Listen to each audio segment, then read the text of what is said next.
శ్రీ గురుభ్యో నమః. మనం ప్రతినిత్యం షడ్రుచుల అనగా తీపి, పులుపు, ఉప్పు, కారం, చేదు, వగరు మిశ్రితమైన ఆహార పదార్థాలను కొన్ని ఇష్టంగా, కొన్ని అయిష్టంగా తింటూ ఉంటాం. ఏదేమైనా హితమైనది మితంగా తినాలని ఆయుర్వేదం చెప్తోంది. ఆయుర్వేద గ్రంథమైన వాగ్భటంలో చెప్పిన మధురాది షడ్రసముల గుణములు అనగా 6 రుచుల పదార్థములలో ఏ పదార్థం తింటే ఎటువంటి ఫలం కలుగుతుంది అనేది తెలుసుకుందాం. ముందుగా మధుర రస గుణములు తెలుసుకుందాం. తీపి రసము గల పదార్థములను తినిన ఎడల పుట్టినప్పటి నుండి అలవాటు పడిన తగుట చేత సప్తధాతువులకు మిక్కిలి బలమును కలిగించును. చిన్నపిల్లలకు, ముసలివారికి, దెబ్బలు తగిలి బలవంతంగా క్షీణించిన రక్తమాంసములు గలవారికి చాలా హితమైనది. శరీర వర్ణము పెరుగుటకు, వెంట్రుకల వృద్ధికి, ఇంద్రియములను బలమునకు, ఓజస్సు పెరుగుటకు ఉపయోగపడును. శరీర పుష్టినిచ్చును, కంఠస్వరము పెరుగును. బాలింతలకు స్త్రీలకు ఎండిపోయిన పాలను వృద్ధిపరచును.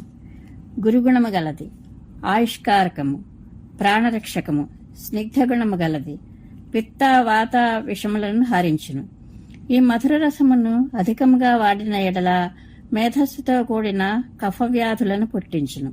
శరీరము లావెక్కును, అగ్నిబలము తగ్గును. సన్యాస రోగము, మధుమేహాది 20 మేహరోగములు, గలగండము, అర్బుదము మొదలగునవి జనించును. ఆమ్లరస గుణములు. ఆమ్లరసము పులుపు, అగ్నిదీప్తిని కలిగించును. స్నిగ్ధ గుణము గలది, హృదయమునకు బలమునిచ్చును. ఆహారమును పచనం చేయును, రుచిని పుట్టించును. వేడి చేయును, చల్లని స్పర్శగలది, సంతుష్టిని కలిగించును. మలమును భేదించును, తేలికగా జీర్ణమగును. కఫమును పెంచును, రక్తపిత్త వ్యాధిని పుట్టించును. కడుపులో బిగిసి ఉన్న వాయువును బయటకు వెడలించును. అధికముగా సేవించిన శరీరావయములను సడలించును. తిమిరము, భ్రమ, దురదలు, పాండురోగము, విసర్ప వ్యాధి, సోఫా విస్ఫోటకము, దప్పిక, జ్వరము వీటిని పుట్టించును. లవణరస గుణము. లవణరసము స్తంభించిన దోష సమూహ బంధమును సడలించును. అగ్నిదీప్తిని కలిగించును. చమురు గలది, చెమటను పుట్టించును. తీక్ష్ణమైనది, రుచిని పుట్టించును. వ్రణములను భేదించును, మలమును భేదించును. అధికంగా సేవించిన వాత రక్త వ్యాధిని, బట్టతలను కలిగించును. వెంట్రుకలు నెరిసిపోవును. శరీరము ముడతలు పడును, దప్పికను కలిగించును. కుష్ఠరోగము, విసర్పరోగము వీటిని పుట్టించును. బలమును నశింపజేయును.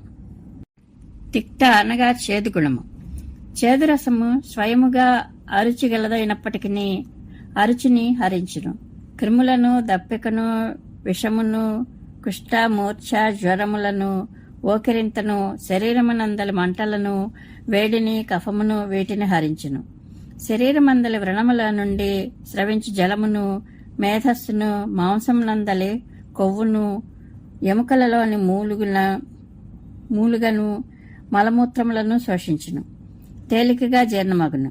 బుద్ధిని పెంచును. శీతవీర్యము గలది, చమురును హరించును.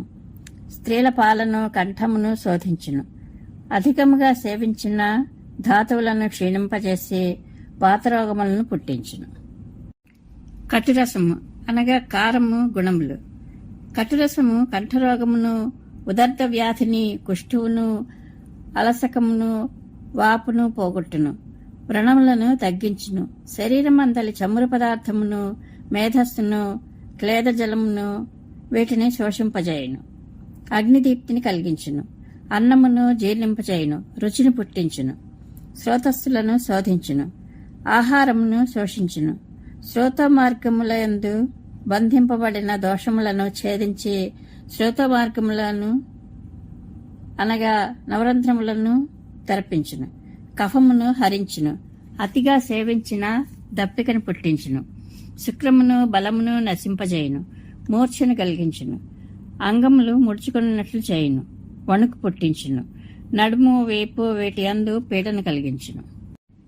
కషాయ రసము అనగా వగర గుణములు. వగర పదార్థము పిత్తశ్లేష్మములను హరించును. గురుగుణము గలది, రక్తశుద్ధిని చేయును. పీడను కలిగించును. వ్రణములను మాన్పును. శీతవీర్యము, క్లేద జలమును, మేధస్సును శోషింపజేయును. ఆమమును స్తంభించును. మలమును గట్టిపరచును, రోక్షగుణము గలది. చర్మమును నిర్మలముగా చేయును. అతిగా సేవించిన మలబద్ధకము, కడుపుబ్బరము, గుండె జబ్బులు, దప్పిక, కార్ష్యము అనగా చిక్కిపోవుట వీటిని పుట్టించును. సంభోగ శక్తిని నశింపచేయును. శ్రోత మార్గములను నవరంధ్రములను అరికట్టును. మలబద్ధకమును కలిగించును.